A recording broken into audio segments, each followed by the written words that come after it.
She was the last pharaoh of Egypt, a woman whose beauty and intellect brought two of the most powerful men in history to their knees, and in doing so, changed the course of an empire. This is the story of Cleopatra, the queen who defied Rome, born in 69 BC into the Ptolemaic dynasty. Cleopatra was not just a pretty face. She was a brilliant scholar, fluent in at least 9 languages, and the first in her family in over 300 years to actually speak Egyptian. She was a masterful politician, a skilled negotiator, and a charismatic leader who commanded the loyalty of her people. Her story truly begins when she's exiled by her own brother in Kurula, Ptolemy XIII.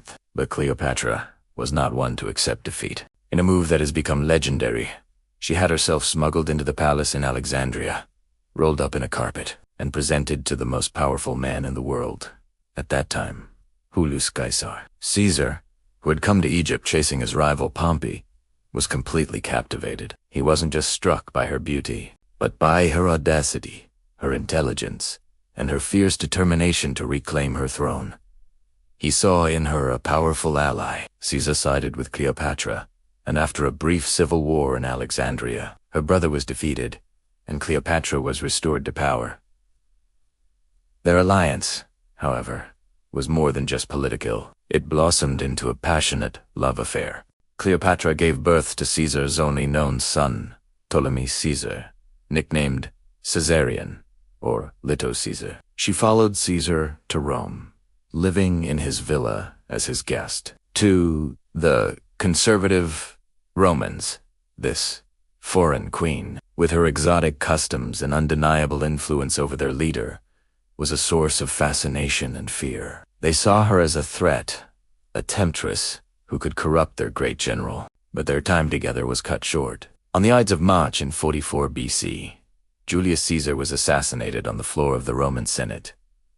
Cleopatra's world was thrown into chaos. With her protector gone, her position in Rome was precarious. She fled back to Egypt with her son, her dreams of a shared Roman-Egyptian empire seemingly shattered.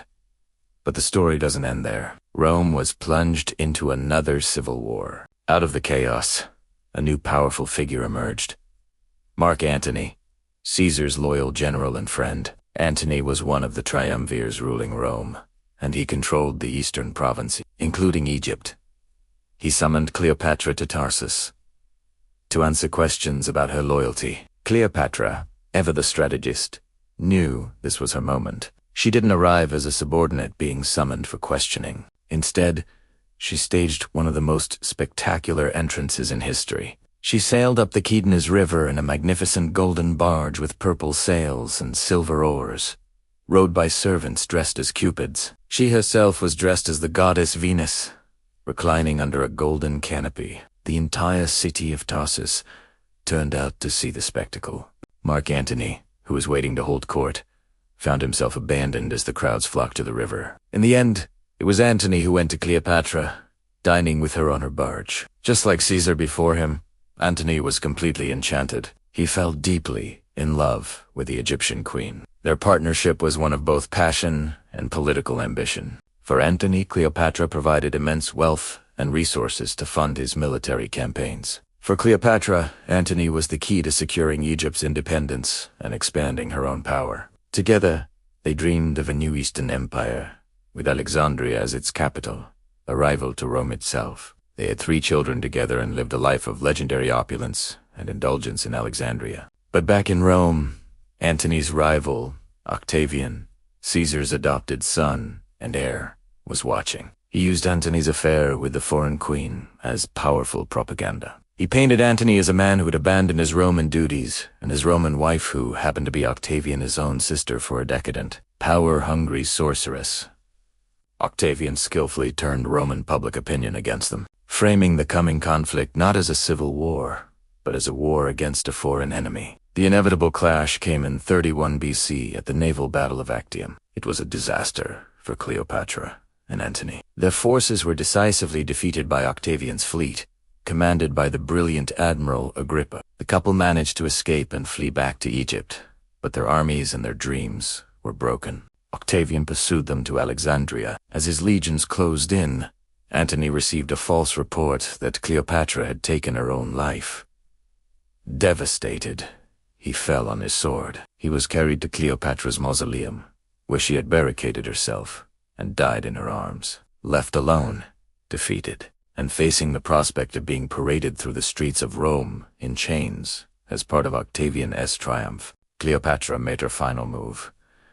She would not be humiliated. According to the famous story, she had an asp, a venomous snake, smuggled to her in a basket of figs. In a final act of defiance, the last pharaoh of Egypt chose her own death, a queen to the very end. With her death, the Ptolemaic dynasty ended, and Egypt became a province of the Roman Empire. Octavian, now unchallenged, would go on to become Augustus, the first Roman emperor, ushering in an era of peace and stability known as the Pax Romana. But Cleopatra's legacy endured. Was she a manipulative seductress who destroyed great men, as Roman propaganda would have us believe? Or was she a brilliant and patriotic ruler who used every tool at her disposal, her intellect, her charm, and yes, her beauty to protect her kingdom from the relentless expansion of Rome? The truth is likely somewhere in the middle. She was a complex and powerful woman living in a world dominated by men. She played the game of power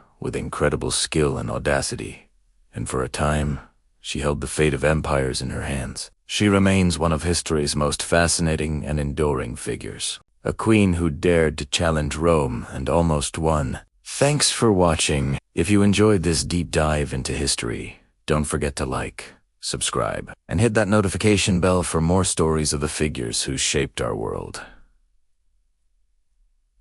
See you next time.